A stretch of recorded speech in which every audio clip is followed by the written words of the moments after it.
I can't wait till this yoga pants trend ends and dies a fiery death. Give it to me like.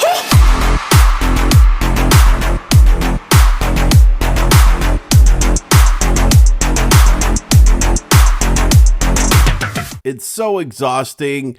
I honestly stay out the gym so I can keep this wedding ring on my finger, but it is annoying because they're worn everywhere. You're surrounded by it. And as a male, you might as well wear blinders over your eyes. Wifeinator, come on in here to the studio. Let's get your opinion. Tell the folks a little bit about what you do, who you work for, and then your glorious opinion on this subject matter. Hello, everyone. Thank you for tuning in. I currently work as a trainer and coach specialist. So I supervise young moms who are experiencing poverty here in the inner city of Chicago. I can get 5 women in this room, and I'm sure that all 5 women would have different opinions. Personally speaking, I think when I used to go to the gym, I definitely wore athletic pants, but I was very mindful of making sure that I had a shirt that would cover, the more voluptuous areas. And again, women come in different sizes, right? And for some women, they genuinely aren't really concerned about, hiding things or modesty. But from a Christian perspective, which I bring, I think, we are definitely, as women of God, God-fearing women, we are called to protect, the eyes of men. And then men are called to really walk in integrity, right? And imagine if both parties were doing the same. So, sadly, there isn't like a cutthroat yes or no answer because, again, you even have people within the body of Christ that work out and that just work out with yoga pants or athletic fitted pants, and, fitted shirts because most women go in there to work out. They're not going in there, for attention, but then you have people who, are going in there for attention. And so if we really want to unpack this, again, it goes to males covering in a sense and protecting women and really bouncing their eyes, like if a woman is somewhere outside wearing something fitted, avert your eyes. Like you don't have to look at her, you don't have to stare at somebody like if you've never seen a woman, wear fitted things. But sadly, I don't. I feel like at this point I'm rambling and I don't want to ramble. I don't have a cut dry. Cut dry, is that even a word? Just, a yes or no answer. My apologies, Miles. Thank you. Let's talk about dating and money really fast. So let's get one thing straight. Chivalry needs to exist. As a man, you should vouch, stand up, and put down the flag on chivalry. I still believe that the most respectful way to handle a dating situation where you are the one who invites the person out for dinner is to cover the cost of the meal. I'm baffled by how much this is a discussion and it should not be. I'm baffled by how many men, quote unquote men, allow their dates to cover the bill or they split the cost on an official date. I think splitting the cost is maybe something you could do when you're buying a sandwich or in passing. Hey, you got it, I got it. Whoever pulls out their card quicker, it's not significant. But when you're on those official dates, and to me, when you're officially dating, it means that you're courting. It means that you know in your mind that you are going to eventually propose to this person or they're a proposal candidate in your mind. So now these dates are very significant because you are courting the person. You are letting them know, hey, this is what life is going to be like with me. And I'm going to show you this love and admiration by taking you out and treating you in this fancy way. So when you expect her to cover the bill, it to me, it's very counterproductive and very unmanly. Now, you obviously don't want someone just taking advantage of you just to get a free meal. I think there's a key difference there. The key difference is that you've set the tone and you've relayed the vision for the relationship. And so you're the driver at this point. Now, how could a woman step up in the relationship and handle some of these costs, right? They can do this by surprising you, by saying, hey, I figured I'd drop by your job and I'd buy you some lunch and drop it off. Or, hey, I went to the superstore. I went to the grocery store, got some food, cooked a meal for you. I just wanted to drop it off.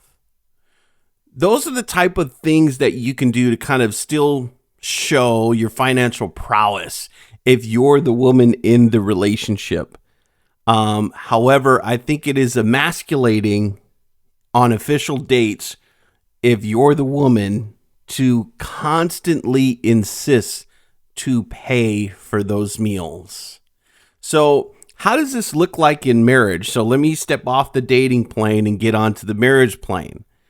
If you make more money than your husband and you guys go out to eat and you're the breadwinner, first of all, you guys should have some type of card or bank account that both of you manage. And what she can do is allow you to take out the card to pay. Even if it is her money in there, you're still the one who's pulling it out in public and paying for the meal. Another really cool thing that I've seen done is the wife will ask her husband for some money. And then what she does is every time he gives her some money, she saves it. She saves the money so that later they can have these great entertaining experiences together, and it's showing that he's covering the cost. Because otherwise, his money is going to expire because he's not the breadwinner. She is, but she's protecting and respecting her man in that process.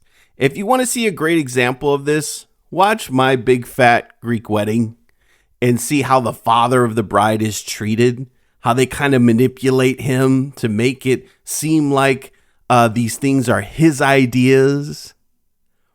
That is a great example of how to get what you want as the spouse, but still respect your husband during the process.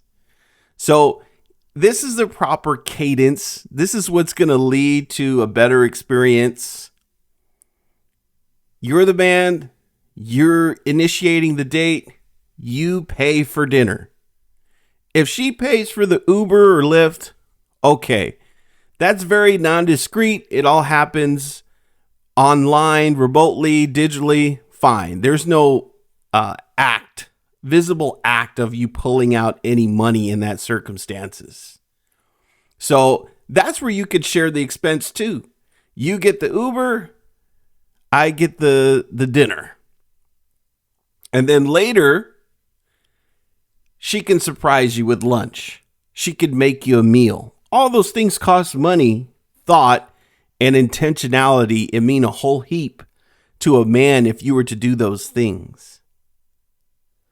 The same way it would be meaningful for you if your man were to surprise you with a gift. There's that thought, there's the intentionality, there's the time that it took to pick the gift out.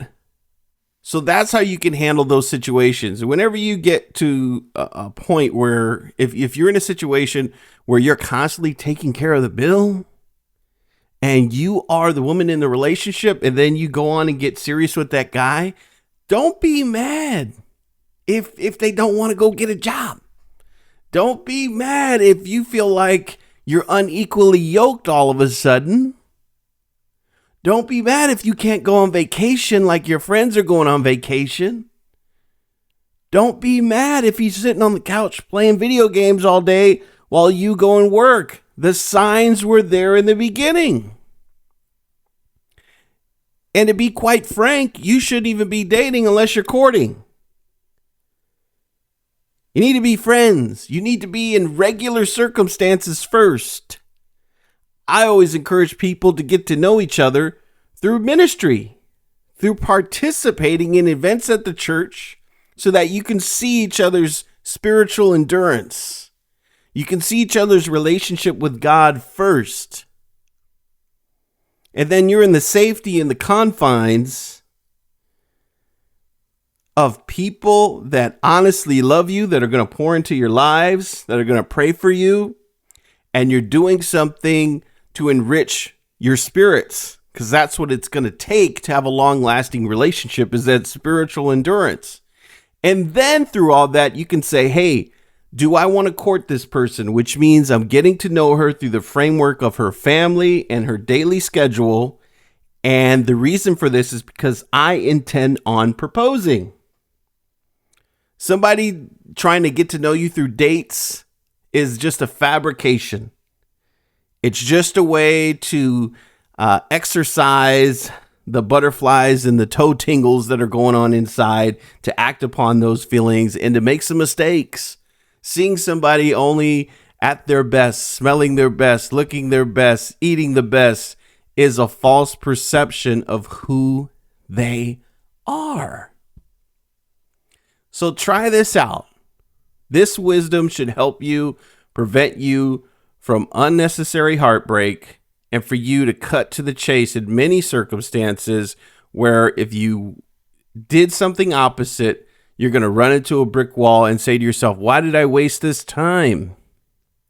The signs were all there. The warning signs were all there. He's not paying for none of the meals. He's expecting you to bust out your credit card. Don't expect him to open the door. Don't expect him to be a gentleman. If you're not seeing the basic chivalry elements early on. Give it to me like